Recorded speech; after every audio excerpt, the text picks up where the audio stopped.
le débat africain, Namouri Dosso. De façon très claire, sans hypocrisie, sans faux semblant, les jeux dans les jeux. Nous sommes tous conscients que ce modèle de démocratie que vous nous avez si insidieusement et savamment imposé après le sommet de la Baule en France, presque de façon religieuse, il ne marche pas. Nous ne sommes pas dans une démocratie, nous sommes bien en révolution. Progressistes, populaires. Ceux-là qui sont censés être les intellectuels qui ont fait l'école peuvent imaginer qu'un pays peut se développer dans la démocratie. C'est faux. Quand on nous cite un seul pays qui s'est développé dans la démocratie, ce n'est pas possible. La démocratie n'est que l'aboutissement. La démocratie est en danger. Étant un citoyen de l'Ouest africain, je me rends compte aujourd'hui, une partie de la population, une partie de la jeunesse a adhéré à ces coups d'État en estimant que la démocratie, au fond, avait moins d'importance. Vous venez d'entendre les dirigeants guinéens et burkinabés Mamadi Doumbouya et Ibrahim Traoré, suivis de l'intellectuel sénégalais Souleymane Bachir Diane. La démocratie a-t-elle toujours une importance dans certains pays africains ? Bon nombre de nos auditeurs répondront par l'affirmative, mais un refrain gagne du terrain sur le continent, une rengaine selon laquelle la démocratie ne serait pas adaptée à l'Afrique. Que nous dit cette Afrique à double visage ? L'Afrique a-t-elle un problème avec la démocratie, ou bien est-ce la démocratie qui peine à trouver ses habits africains?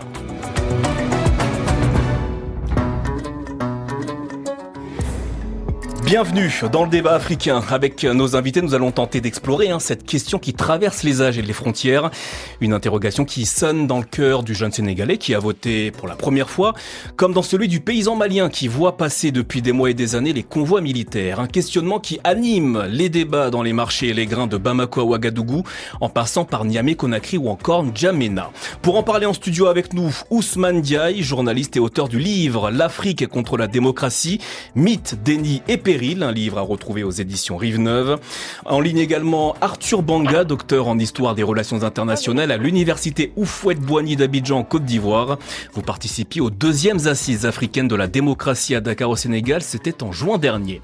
Enfin en ligne avec nous également Francis Laloupeau, journaliste indépendant, éditorialiste, enseignant en géopolitique et auteur de l'ouvrage Blues démocratique 90-2020, un livre à retrouver aux éditions Cartala. Bonjour à tous les trois. Et merci d'être avec nous. Ouvrons ce débat avec une des questions qui revient sans cesse lorsque l'on parle de démocratie en Afrique. Ousmane Diaye, peut-on vraiment parler d'une crise démocratique généralisée en Afrique ? Enfin, la crise démocratique, elle n'est pas qu'en Afrique, elle est globale et mondialisée. Cela dit, elle se pose dans des termes assez particuliers en Afrique, assez aigus. C'est-à-dire, il y a une tentative de liquidation même de la démocratie. C'est-à-dire le fait même que nous formulions cette question de l'adaptabilité de la démocratie en Afrique, etc., est la preuve de la défaite démocratique. Parce que, en posant cette question, qu'est-ce qu'on pose ? Est-ce que les Africains ont droit à choisir leurs dirigeants, un minimum de libertés économiques ? Les questions basiques, parce qu'il ne faut pas réduire la démocratie à sa plus simple expression, c'est-à-dire politique-élection. Je pense que une des clés de la crise démocratique, cette sorte de désenchantement des Africains vis-à-vis de la démocratie, c'est depuis les années 60, on a réduit la démocratie à la question électorale, à la question du pouvoir, en oubliant qu'une démocratie, elle est sociale, elle est économique. C'est avant tout une aspiration à la dignité, à vivre dans la dignité économique, dans la dignité sociale et dans la liberté. Réaction de Francis Laloupeau au téléphone. Il faut surtout parler de désenchantement à l'égard de la démocratie.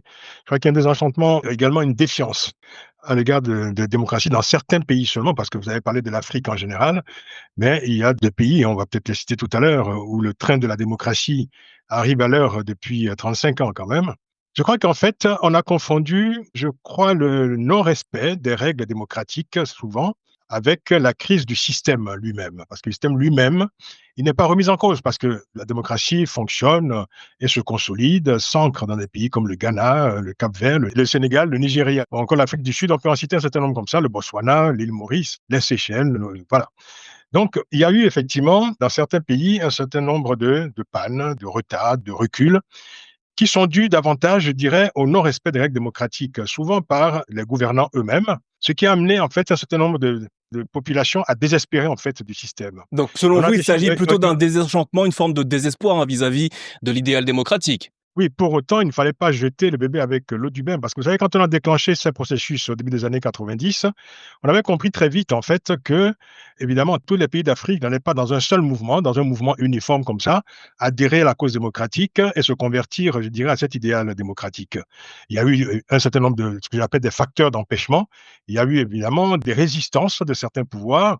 Et bien évidemment, chaque pays va à son rythme de ce point de vue-là. Mais il faut aujourd'hui, au regard de l'actualité, constater qu'il y a des pays qui ont tout à fait désormais assumé la rupture avec l'ordre démocratique. Et il faut peut-être s'habituer au cours des prochaines années à observer une Afrique où vont cohabiter des systèmes démocratiques. Alors justement, c'est très intéressant ce que vous dites, Francis Laloupo. Comment expliquer que sur un même continent, le Sénégal ou encore un pays comme le Botswana célèbre les alternances politiques, tandis qu'au Sahel, les pays s'enfoncent dans l'autoritarisme militaire, Arthur Banga? Déjà, je pense que la première chose à retenir dans cette histoire, surtout quand on écoute ces dirigeants de Sahel, ils réussissent à faire passer la démocratie comme un modèle imposé, alors que c'est totalement faux. D'ailleurs, l'argument du discours de la Baule, faut le remettre. Le discours de la Baule a lieu en juin 90. Vous prenez un pays comme la Côte d'Ivoire a réinstauré son multiparti en avril 90.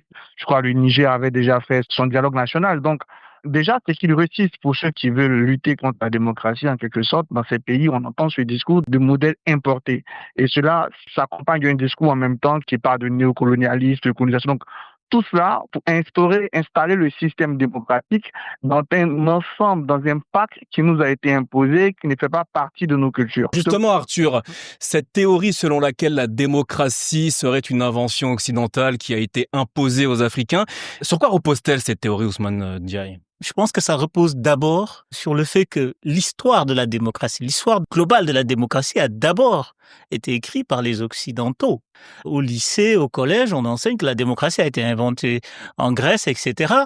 Et qu'il y a très peu de travail sur l'Afrique précoloniale où on voyait des formes démocratiques sans les romantiser.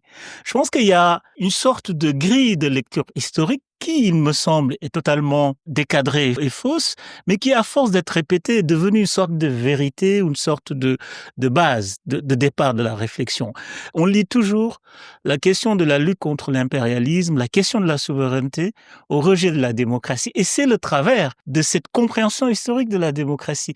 L'invention de la démocratie en Afrique, elle précède la colonisation. Mieux même, je pense, et j'essaie de le démontrer, que la colonisation a été une rupture avec toutes les formes démocratiques des sociétés africaines. Parce que par définition, par essence, par sa nature, par sa forme, la colonisation est totalement antidémocratique. C'est un apartheid. On a construit des États sur la base de l'exclusion. Même si dans cette construction, il y avait des élections au Sénégal, en Algérie, on ne peut pas commettre l'erreur de penser que ces élections étaient une forme de démocratie. Francis Laloupo, partagez-vous le point de vue d'Ousmane Diaye? Tout à fait. Je crois qu'on est actuellement, je dirais, dans une grande confusion. Évidemment, il y a la fabrication des mythes, le mythe de la Baule notamment, le mythe d'une démocratie importée de l'extérieur. J'ajouterais à la liste, je dirais, des exemples que Arthur Banga a donnés, que la conférence nationale du Bénin, par exemple, a eu lieu plusieurs mois avant le discours de la Baule. Et qu'il faut aussi rendre hommage à tous les militants de la démocratie qui, pendant des années et des années, ont combattu les partis uniques jusqu'à aboutir en 1990, évidemment, à l'instauration de ce qu'on appelle le renouveau démocratique. Ousmane a rappelé également le fait que sa société était quand même démocratique bien avant la colonisation. Pendant la colonisation également, il y avait une forme de démocratie au lendemain des indépendances. Le Sénégal a opté pour le multipartisme intégral au début des années 80, donc 10 ans avant le discours de la Baule. Alors, quand on dit souvent que la démocratie a été importée, évidemment, c'est un faux fuyant. Est-ce qu'il faudrait dire à ce moment-là que l'Afrique est plus à même de fabriquer, je dirais, des dictatures et des autocraties davantage que de mettre en place l'état de droit, la démocratie, la libre expression, le respect des libertés fondamentales? Voilà la question qui se pose. Réaction de Arthur Banga à Abidjan, en Côte d'Ivoire. Oui, je pense que ça interpelle sur deux choses. Et c'est pour ça qu'au niveau de la Fondation d'innovation pour la démocratie dirigée par Achille Mbembe, on a mis justement l'accent sur ces deux choses. Un, Ousmane a très bien dit, il faut un travail scientifique, un travail de vulgarisation, parce que je pense qu'il y a des travaux scientifiques. Je pourrais citer par exemple le travail de Mimel Fauté sur la démocratie, sur les Adoukou en Côte d'Ivoire, qui montre que déjà, il y avait des pratiques, et au-delà des pratiques, des aspirations démocratiques. Quand on entend lutte contre l'impérialisme et lutte contre la colonisation, mais toute la lutte contre la colonisation, c'est une lutte pour l'égalité. Et donc, les peuples qui sont battus pour l'égalité pour la liberté sont des peuples qui se battent pour la démocratie. La deuxième chose à faire, et je suis d'accord avec Ousmane, c'est sortir de cette démocratie libérale ou cette démocratie même électorale. On a l'impression d'entendre des gens, et souvent on se trompe tous en regardant que l'élection, et c'est pour ça qu'on définit aussi Achille Bembe, les travaux de Jean-Marc Ségoun aussi sur cette notion de démocratie substantive, pour montrer que si nous allons au-delà de la lecture électorale de la démocratie, mais en allant vers la liberté d'expression, la pratique de la culture démocratique au quotidien, ce sont ces éléments-là qui vont nous permettre de montrer que la démocratie est une aspiration du peuple. Ce que vous dites est très intéressant, hein. On l'entend, ce discours selon lequel la démocratie serait une importation, mais on entend également un autre discours selon lequel l'Afrique devrait se doter de sa propre démocratie. On parle de démocratie à l'africaine. Vous y revenez dans votre livre Ousmane Diaye. Pouvez-vous nous expliquer en quoi consiste cette démocratie africaine vantée par tous les panafricanistes sur les réseaux sociaux? Je ne sais pas ce que j'ai dit dans ce livre. C'est-à-dire, autant il faut aller chercher dans les racines historiques de l'Afrique précoloniale les formes démocratiques, autant il faut se garder de cette forme de romantisme qui voudrait qu'il y ait une démocratie à l'africaine. Une démocratie à l'africaine n'existe pas. Qu'est-ce qui existe? Et ça, il faut revenir là-dessus. Les formes, la démocratie est un universel. Et que l'enjeu aujourd'hui, c'est de sortir de deux choses. Sortir de l'idée que cet universel est occidental. Donc sortir de la domination et de la conception occidentale qui veut faire croire que leur conception et leur acception de la démocratie doit primer sur le monde. De l'autre côté, désoccidentaliser la démocratie en évitant de se refermer, en disant grosso modo, le problème c'est quoi dans cette expression de démocratie à l'africaine ou de démocratie adaptée aux valeurs africaines? C'est-à-dire ça postule que intrinsèquement, les valeurs africaines sont contradictoires avec la démocratie, ce qui est totalement faux. C'est-à-dire pour moi, dans l'historicité, c'est les formes par lesquelles on nomme la démocratie qui sont différents. Mais on le retrouve dans toutes les sociétés africaines. Les travaux de Kizerbo le montrent dans l'espace de l'ancien empire du Mali, les travaux d'Hassan Sylla avec la République Lébou, qui est une sorte de révolution démocratique et républicaine au Sénégal, que la colonisation arrête. On le retrouve dans les sociétés berbères. Je pense qu'il ne faut être ni dans l'extrême de la romantisation d'une Afrique qui serait totalement démocratique, ni être dans une sorte de vision où la démocratie est d'abord occidentale. Alors Francis Salaopo, vous avez entendu le développement d'Ousmane Diaye, il n'y aurait pas de démocratie à l'africaine. Néanmoins, existerait-il, comme l'affirment certains des contempteurs de la démocratie en Afrique, une forme d'inadéquation entre la démocratie et les Africains? Écoutez, j'allais vous dire de poser la question aux Ghanéens, aux Cap-Verdiens, aux Sénégalais, aux Nigériens aujourd'hui, si leur démocratie n'est pas une démocratie africaine, quoi. Vous savez, ça fait 25 ans ou 30 ans que j'entends parler, évidemment, de démocratie à l'africaine, mais ce discours est arrivé très tôt, en fait, après le déclenchement des processus démocratiques, et ce discours a été tenu, y compris par des intellectuels, par des acteurs de la restauration autocratique en Afrique. Je pense que ce discours accompagnait, en fait, la résistance à l'ordre démocratique.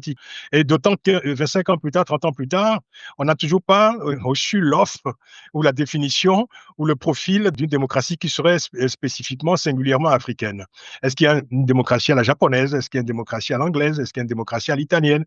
Il y a simplement, je dirais, une aspiration fondamentale aux libertés individuelles et collectives et une aspiration à l'état de droit, à la liberté d'expression, à la participation du plus grand nombre à la décision politique. Ce sont des valeurs qui relèvent de l'œuvre collective humaine. Arthur Banga, je rappelle que vous participiez aux 2e Assises africaines de la démocratie à Dakar au Sénégal en juin dernier.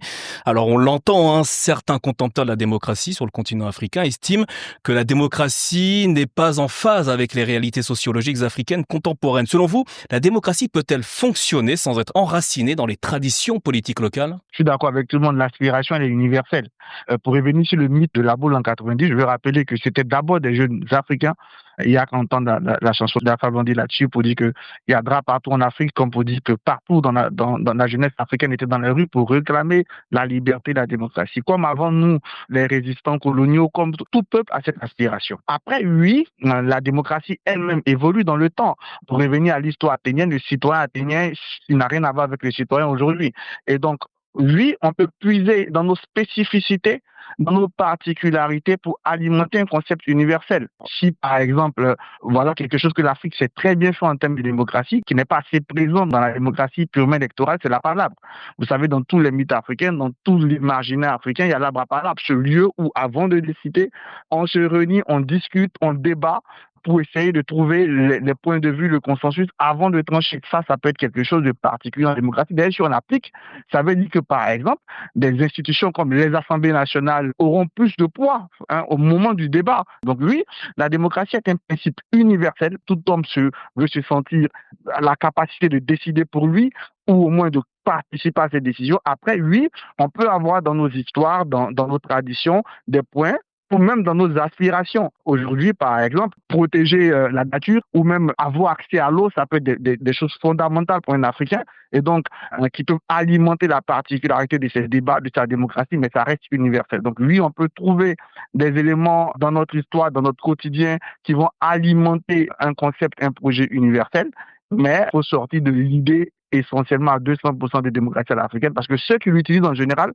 c'est pour combattre le principe démocratique. Réaction d'Ousmane Diaye en studio. Je pense qu'il est important de dire une chose aussi. Autant on peut parler de l'universalité et tout, mais par contre, il faut pointer un problème que je soulève, et sans doute mon ami Arthur ne sera pas tout à fait d'accord avec moi. Je pense qu'aussi, un des fondements du rejet, c'est aussi les formes d'ingérence, les injonctions démocratiques, qui prennent des formes plus subtiles.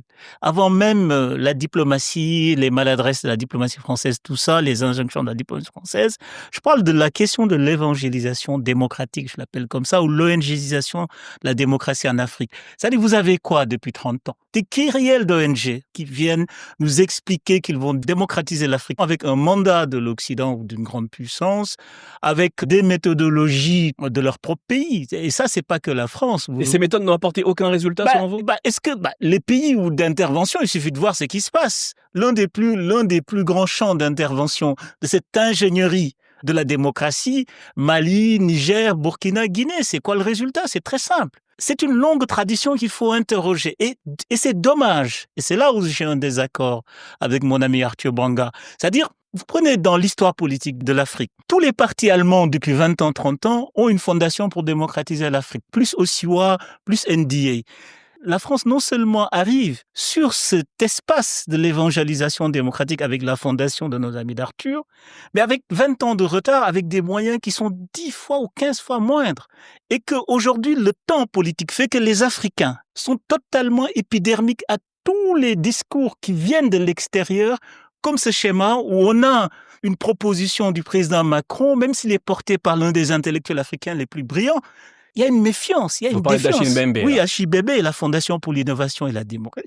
C'est un des problèmes aussi. Ces modalités d'intervention pour démocratiser l'Afrique, il faut l'interroger. On va passer la parole à Arthur Banga, qui voulait réagir. D'abord, Ousmane, c'est pas une proposition de Macron, c'est une proposition de Achille Mbembe. Oui, mais à la suite d'un rapport commandé par le président Emmanuel Macron avec un financement... Le rapport n'a pas été commandé. Le rapport n'a pas été commandé par Emmanuel Macron. Il s'est trouvé qu'après Ouagadougou, Achille a été l'un des plus virulents face au discours de Ouagadougou, à la méthode. Mais qui a commandé le rapport alors? Les deux ont décidé de débattre, de discuter sur l'avenir de la relation afro-française. Qu'on ne le veuille pas, nous sommes tous les deux dans le monde et nous allons avoir une relation. Et dans justement cette discussion sur la relation afro-française, on a trouvé que Pour moi, il n'y a pas de relation afro-française. L'un des plus grands problèmes, c'est justement que pendant trop longtemps, la France a soutenu des dictatures. Moi, je pense que, comme on dit, prolétaires de tous les pays, unissons-nous, démocrates de tous les pays, unissons-nous.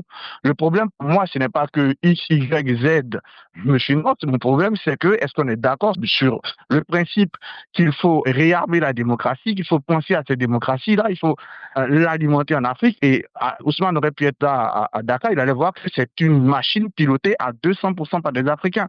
Piloté par Achille, par moi-même, qui suis un de ses assistants sur ce projet. Et financé par qui? Vous allez avoir 90% de... Pardon? Et financé par qui? Mais financé par la France à 90%. Ah, merci. Justement... Qui finance commande? Ah non, justement, c'est antidémocratique, cette façon de penser. On ne peut pas être démocratique et dire qu'il faut donc commande. Ensemble, vous sortez de la démocratie. Mais non. Qui finance ne commande pas. C'est une question d'influence. Chacun arrive avec ses moyens. Il y a certains qui ont des moyens financiers. Il y a d'autres qui ont des moyens intellectuels. Il y a d'autres qui ont la connaissance du terrain. On a tous le même projet, c'est-à-dire qu'il faut renforcer la démocratie en Afrique. Et tous ceux qui n'ont pas voulu, les portes de la Fondation sont ouvertes. Messieurs, je vous propose qu'on fasse une petite pause dans ce débat africain très animé. Dans la deuxième partie, nous allons revenir sur les causes profondes de cette défiance vis-à-vis de la démocratie sur le continent africain, mais également des perspectives et des solutions pour sortir de l'impasse démocratique sur le continent. À tout de suite. Le débat africain, Namouri Dosso. Merci d'être avec nous dans la seconde partie du débat africain consacré à la démocratie en Afrique et à un paradoxe fascinant, celui d'un continent qui aime la démocratie mais dont certains habitants doutent des promesses et de l'idéal démocratique. L'Afrique a-t-elle un problème avec la démocratie? C'est le thème du débat et on en parle avec nos invités. En studio, Ousmane Diaye, journaliste et auteur du livre L'Afrique contre la démocratie, mythes, déni et périls aux éditions Rive-Neuve. Arthur Banga, docteur en histoire des relations internationales de l'université Houphouët-Boigny d'Abidjan, Côte d'Ivoire. Enfin, Francis Laloupeau, journaliste indépendant, éditorialiste, enseignant en géopolitique, également auteur de l'ouvrage Blues démocratique 90-2020 aux éditions Cartala. Juste avant la pause, nous assistions au débat d'idées entre Arthur Banga et Ousmane Diaye. J'aimerais désormais avec vous, messieurs, aborder la question des causes profondes de la relation complexe entre certains pays africains et la démocratie. Francis Laloupeau, quelles sont selon vous les causes structurelles de ces difficultés démocratiques rencontrées dans certains pays de notre Afrique? Il faut parler d'abord des acquis. Depuis 90, 35 ans plus tard, ce tournoi démocratique est quand même toujours d'actualité. Moi, je dis souvent que c'est le projet révolutionnaire depuis les indépendances, c'est-à-dire l'adhésion effectivement à un système qui est un long processus avec évidemment des ratés, avec des pannes, avec des reculs, comme je le disais, mais qui est aujourd'hui fortement quand même ancré dans les esprits, parce que même ceux qui aujourd'hui soutiennent les jeunes du Sahel, qui prônent un retour à une forme d'autocratie, je veux dire que... Mais justement, Francis, n'y a-t-il pas une forme de paradoxe dans le fait de soutenir des militaires qui prennent le pouvoir par la force et qui n'ont pas forcément envie de rendre le pouvoir le plus tôt possible, et cette aspiration à l'idéal démocratique? En fait, il y a un soutien donc à ces militaires, mais en même temps, ces personnes qui aujourd'hui jouissent d'une certaine liberté de parole, cette liberté de parole était impensable il y a 35-40 ans. Donc, je pense que c'est aussi un acquis démocratique aujourd'hui qui permet effectivement aux affidés des jeunes du Sahel de pouvoir s'exprimer. Voilà, pour revenir en fait à ce que vous disiez. Les causes structurelles. Elles sont dues essentiellement au non-respect des règles démocratiques. Cette défiance à l'égard de la démocratie qu'on a pu observer ici et là provient essentiellement du fait que les règles n'ont pas été respectées. Les fraudes électorales, par exemple, sont apparues très tôt, je veux dire, en démocratie, dans les pays où ce système a été adopté. La manipulation des constitutions, l'instrumentalisation de la justice, la manipulation opportuniste des constitutions qui ont amené souvent, en fait, à des systèmes où certains gouvernants ont finalement mis en place des présidences à vie qui ne disaient pas leur nom. Et puis également, on a assisté même à des glissements de calendriers électoraux dans certains pays, etc. C'est un nombre de règles qui n'ont pas été respectées et qui ont finalement amené la population à se dire, bon, finalement, qu'est-ce que la démocratie nous apporte si ceux qui sont chargés de l'animer, ceux qui sont chargés d'abord d'en montrer la voie, ne la respectent pas. Je dirais également qu'il y a une cause profonde, c'est que il y a eu un grand déficit de pédagogie démocratique dans la plupart des pays africains. La démocratie, c'est une culture, c'est un processus jamais achevé d'ailleurs, que ce soit en Afrique ou ailleurs. C'est-à-dire que la démocratie peut vaciller, elle peut avoir des pannes, elle peut avoir des reculs, il faut la réparer, il faut la remettre debout. C'est une œuvre collective, la démocratie. Et cette pédagogie de la démocratie a été depuis 35 ans. Il n'y a jamais eu, effectivement, dans les écoles, dans les universités, un apprentissage, je dirais, une culture, une pédagogie de la démocratie. Ousmane Diaye, les propos de Francis Laloupeau résonnent beaucoup avec votre dernier ouvrage, L'Afrique contre la démocratie, mythes, déni et périls. Tout ce qui vient d'être évoqué par Francis Laloupeau, vous l'expliquez dans votre ouvrage. Est-ce qu'en fin de compte, le problème en ce qui concerne la démocratie dans certains pays africains, c'est que le processus n'est jamais allé à son terme? Je pense que vous touchez là du doigt, je pense, le problème majeur. Quand vous écoutez dans la foule les manifestations dans les pays de l'AES, etc., il y a toujours cette phrase qui revient. Cette impression de tromperie, c'est-à-dire on nous a promis la démocratie, ça aboutit à des États où on est privé de droits, on n'arrive pas à se nourrir, ni se soigner, etc. Les populations, ce qu'ils rejettent au fond, dans beaucoup de pays, c'était pas la démocratie au fond. Ils rejetaient des fictions démocratiques. Et à raison. Parce que qu'est-ce qui s'est passé dans beaucoup de pays après les conférences nationales et les conférences nationales après le discours de la Bolle, tout ça?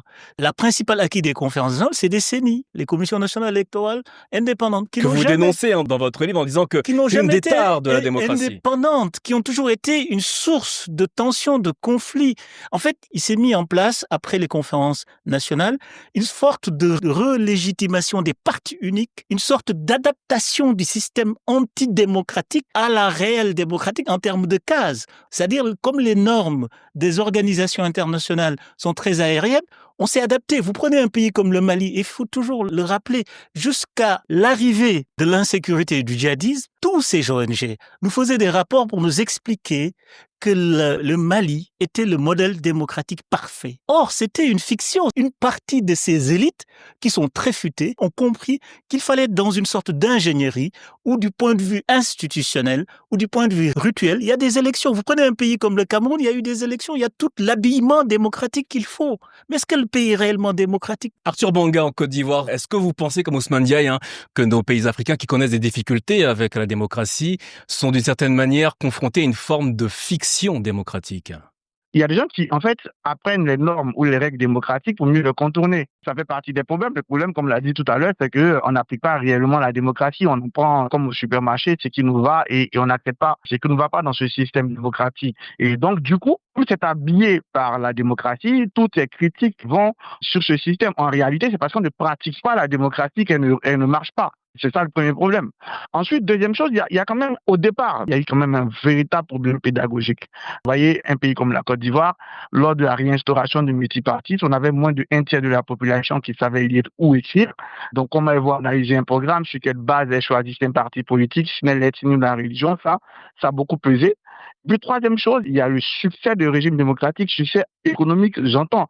Si après une élection, le régime qui est au pouvoir n'arrive pas à répondre aux besoins primaires des populations, elles ont souvent même le souvenir de beaux mondes de dictature. Les gens regrettent à la limite, du point de vue social et économique, le parti unique dans certains pays. En Côte d'Ivoire, on parlera toujours de l'époque de Fulbani. Je pense que partout, on vous parlera de ces époques-là. Ce qui fait que ces échecs sociaux et économiques de régimes relativement démocratiques ou même démocratiques continuent par nourrir l'idée que ce système ne marche pas. Arthur, j'aimerais que vous écoutiez la réaction d'Ousmane Diaye en studio. Je voudrais juste souligner quelque chose qui est relativement nouveau dans tous ces facteurs. Aujourd'hui, on assiste, c'est assez inédit, il me semble, à une sorte de génération de dirigeants qui élaborent une théorie contre la démocratie. C'est-à-dire ce qu'on a entendu en introduction avec Ibrahim Traoré. Oui, c'est ça qu'on a. Oui, c'est-à-dire le rejet assumé. C'est-à-dire les militaires des années 80, 70, ils faisaient croire à des processus de transition démocratique. Aujourd'hui, pour la première fois en Afrique, on a au Mali, au Burkina, au Niger, des régimes qui arrivent. Nous n'allons pas faire d'élections.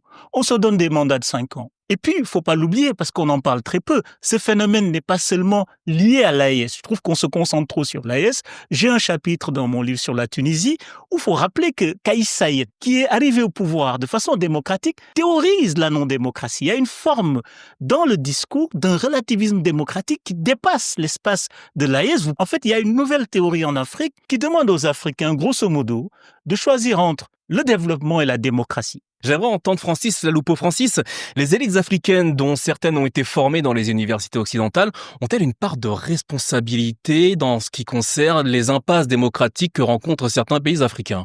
Si vous me permettez, j'aimerais juste rebondir un peu sur ce que vient de dire Ousmane Diaye et ce qu'a dit également Arthur. Je crois qu'en fait, le discours qu'on entend aujourd'hui dans l'AES ou ailleurs, cette manière, je dirais, de réviser la démocratie, je crois qu'en fait, ce discours relève souvent de la propagande ou de l'opportunisme politique, tout simplement. Ce qu'il faut dire, c'est qu'il faut définitivement faire attention à ne pas provoquer un conflit sur le continent entre pays démocratiques ou entre militants de pro-démocratie et des systèmes autocratiques. Mais est-ce que ce conflit n'existe-t-il pas déjà, Francis? Il ne faut pas promouvoir ce conflit parce que ça nous ramène à certaines années 70, où l'Afrique était divisée en deux. Il y avait l'Afrique verte, disait-on, et l'Afrique rouge, etc. On a vu finalement où cela a amené le continent, c'est-à-dire au néant, avant de rebondir pour retrouver... Mais comment réconcilier ces deux camps alors? Il faut simplement prendre acte du fait qu'aujourd'hui, sur le continent, il y a 54 pays sur le continent. Ceux qui aspirent, je dirais, à la démocratie, je veux dire, n'ont qu'à œuvrer à la consolider. Vos propos font réagir Ousmane Diaye en studio, on va l'écouter. Je suis pas d'accord pour plusieurs raisons. La première raison, c'est que c'est pas qu'un débat théorique. Ce qui se passe dans ces pays-là, ça a des conséquences dramatiques du point de vue humain. C'est des massacres, des enlèvements, des arrestations arbitraires. Je vois bien l'espoir que Francis veut susciter de réconciliation. Mais, par exemple, vous prenez tous ces pays-là qui ont opté pour des régimes où ils rejettent totalement la démocratie. Je ne suis pas sûr que ça soit conciliable. Je pense qu'on n'a même pas besoin de promouvoir ou pas. C'est un conflit de valeurs qui est de fait et d'adaptation. Et puis, deuxième chose aussi, je pense que, et ça c'est l'une des clés de voûte de l'échec des institutions panafricaines et africaines, la question du panafricanisme, On peut pas être dans un cadre légal international, signer les conventions, adhérer à la CEDEAO, adhérer à l'Union africaine, adhérer au panafricanisme et faire l'exact contraire. Il y a un problème. C'est pas seulement une question de chacun peut faire dans son coin ce qu'il veut. Si c'était un conflit entre, je sais pas, personne, ça peut marcher comme ça, mais aujourd'hui, nous sommes dans l'impossibilité de raisonner comme ça. Réponse de Francis Aloupo. En quelques mots, Francis. On a eu une démonstration massive du fait qu'on n'impose pas la démocratie aux populations. Ça a été la guerre en Irak, ça a été la guerre en Afghanistan. C'est la démonstration la plus massive. Et dans tous les pays où j'ai vu la démocratie s'ancrer, se consolider, cela provenait essentiellement de la détermination collective des populations. C'est d'abord une construction collective avant d'être, je dirais, une décision qui vient d'en haut.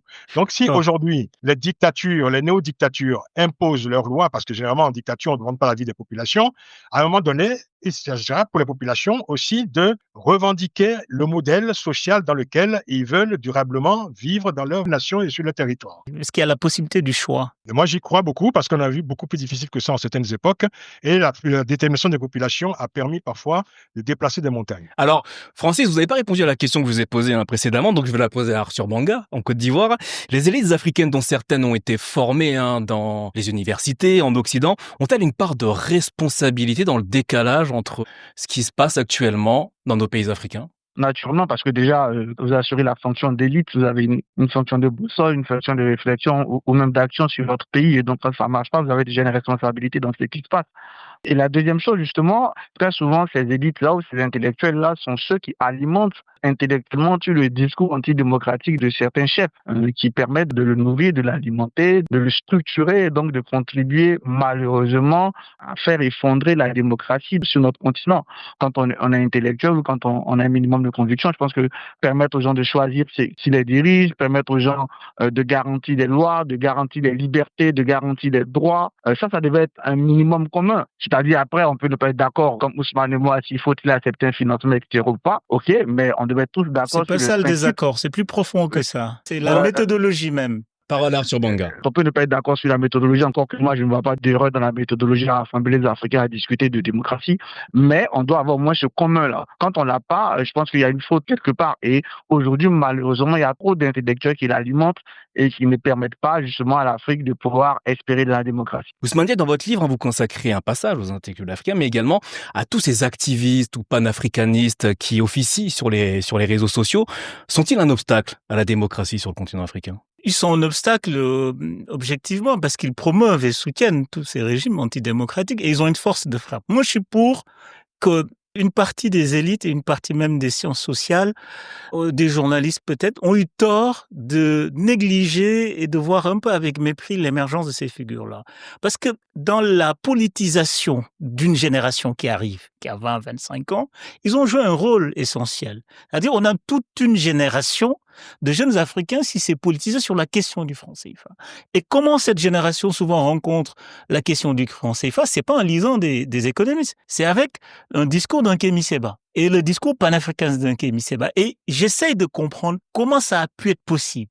Comment un idéal qui est démocratique par essence, le panafricanisme, ces conditions de naissance du panafricanisme, c'est une révolte, une liberté, une aspiration à plus de droits. Comment aujourd'hui, les tenants du panafricanisme, l'essentiel du discours de justification des régimes liberticides et antidémocratiques, c'est basé sur le panafricanisme. Et une bonne partie des influenceurs, en tout cas des figures du panafricanisme, soutiennent ouvertement ces régimes antidémocratiques et liberticides. Et pour moi, c'est une des clés de compréhension. De nouveaux prophètes panafricanistes ou anti-impérialistes autoproclamés proposent aux Africains de renoncer à la démocratie au nom du développement économique.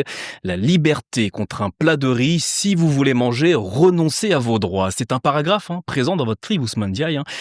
Est-ce que la démocratie, en fin de compte, est un luxe que l'Afrique ne peut pas se payer? C'est ce que disent une bonne partie des élites africaines. Bon, moi, je cite des exemples. En fait, ce que j'appelle la Kagame-philie, par exemple, je consacre un paragraphe c'est ce qui signifie du nom du président Kagame qui est devenu un modèle, qui est vanté. Dans beaucoup de pays africains, on nous dit « il nous faut un Kagame ici ». Il repose sur ça, en fait. C'est-à-dire, on fait une erreur en rendant antinomique le développement avec l'idéal démocratique. De toute façon, quand vous prenez des exemples précis et concrets, par exemple, j'ai essayé de comparer 2 pays. Le Cap-Vert, qui a une expérience démocratique remarquable. Le Cap-Vert, c'est un pays où quand même l'élection se joue au 2e tour entre 2 présidents sur 10 voix, sans grande crise électorale. Et le Rwanda. En fait, ce que montre cette comparaison, c'est que c'est faux, en fait, de dire que c'est parce qu'il y a un régime fort, etc., que le Rwanda fait ses résultats. Non, le Cap-Vert fait des résultats sur notamment sur l'indice de développement humain, meilleurs que le Rwanda en ayant un modèle démocratique. Donc, c'est possible. Je trouve que cette injonction-là des Africains de dire « on verra plus tard la démocratie, etc. » est une forme de mépris pour les Africains. Francis Laloupo, faut-il choisir entre liberté économique et prospérité économique ? Votre question, évidemment, est malicieuse. Non, évidemment. Il n'y a pas de choix. Ce choix n'existe pas. D'abord, comme vient de le dire Ousmane, il n'y a pas, je dirais, une concomitance entre développement et un modèle politique. Ce qui est évident, c'est que je reste convaincu, parce que je l'ai observé, que la démocratie libère les forces sociales, les forces vitales dans une société, crée un cadre qui est un cadre harmonieux, généralement plus apaisé d'ailleurs, où la contradiction existe, le débat social existe, et cela permet évidemment à toutes les intelligences collectives de pouvoir se mobiliser pour construire en fait un cadre social et promouvoir le développement. Parce que souvent, on a souvent dit, voilà, la démocratie ne fonctionne pas parce qu'elle ne nous amène pas au développement. Non, la démocratie peut fonctionner, mais si le développement, je veux dire, possède de l'œuvre collective. Il faut absolument qu'on remette tout le monde au travail. Et ce que j'entends beaucoup dans la propagande actuelle venue de certaines néo-dictatures, le thème du travail est absolument absent, quoi. C'est-à-dire que construire un pays, mettre en place un modèle de société, réduire les inégalités, enrayer les facteurs de pauvreté et de l'extrême pauvreté, tout ça n'existe pas. C'est quand même l'enjeu fondamental, et cet enjeu-là, en fait, qui travaille les sociétés africaines depuis les indépendances. Messieurs, l'émission approche de son terme. Comment est-ce que les Africains peuvent-ils se réapproprier leur destin démocratique, Arthur Manga ? Je reviens au concept de démocratie substantive que nous défendons au sein de la Fondation et de façon tout à fait démocratique, c'est de dire que la démocratie doit descendre dans sa pratique au quotidien. D'abord, il faut que les gens commencent à croire en la démocratie, il faut qu'ils la pratiquent au quotidien dans les cellules familiales, dans les quartiers, par des débats, parce qu'on savait faire en Afrique, c'est-à-dire la palabre, le choix, la liberté, la solidarité, sont ces éléments-là très africains qui s'inscrivent justement dans un projet universel qui est la démocratie, qui pourront nous permettre de redonner confiance en ce système-là qui est beaucoup chahuté sur le continent. Et puis deuxième chose, il faut que justement les pays démocratiques qui sont en avancée dans ce processus démocratique se maintiennent, qui réussissent aussi à apporter des réponses concrètes au quotidien de leur personnalité. Et puis troisième chose, vigilance, parce que un droit, c'est jamais acquis. Souvenez-vous au Burkina, Francis Laloupo parlait tout à l'heure de gens qui ont arraché la démocratie. Je pense qu'on a tous applaudi, on a été tous bluffés par le peuple, par les Burkinabés qui ont retiré le pouvoir à Blaise Compaoré. Et puis quelques années plus tard, vous voyez, il n'y a même plus de parti politique au Burkina, c'est-à-dire que c'est jamais garanti. Il faut toujours être vigilant. Il faut toujours continuer à former, à éduquer les plus jeunes aux principes, aux valeurs démocratiques. Je pense que c'est de cette façon-là qu'on pourra ancrer solidement la démocratie dans les terres africaines. Francis Laloupo, en quelques mots. Je n'ai jamais vu, et vous non plus d'ailleurs, des foules en Afrique manifester pour demander moins de liberté, plus de coercition et davantage de dictature. Finalement, je crois qu'il faut s'habituer à une cohabitation entre régime démocratique et régime autocratique. Mais je reste convaincu en tout cas que depuis les indépendances, la démocratie reste en tout cas un projet révolutionnaire et que c'est le projet d'avenir pour tous les pays du continent. Enfin, nous allons conclure avec Ousmane Diaye en studio. Il faut que la fabrique de la citoyenneté marche. On ne fait pas démocratie sans des citoyens conscients de leurs droits et de leurs devoirs. Je pense que la fabrique du citoyen, la fabrique citoyenne est en panne en Afrique. Et donc, ça revient à une question centrale, c'est la question de l'éducation. Et c'est avec les mots et le point de vue d'Ousmane Diaye que nous allons clore ce débat africain. Merci infiniment à tous les trois d'avoir apporté vos regards et vos analyses sur le thème « L'Afrique a-t-elle un problème avec la démocratie ?» Ce débat africain, vous pouvez d'ores et déjà le retrouver et le réécouter sur l'application mobile RFI Pure Radio. Merci à l'équipe grâce à laquelle nous vous proposons cette émission chaque semaine. Delphine Michaud à la coordination et Tagimfa Traoré à la réalisation. De Dakar à Kinshasa en passant par Pretoria, merci de votre fidélité. Le débat africain, c'est également à réécouter sur l'application mobile RFI Pure Radio et sur les réseaux sociaux Facebook et Twitter. Rendez-vous la semaine prochaine pour un nouveau débat africain sur RFI.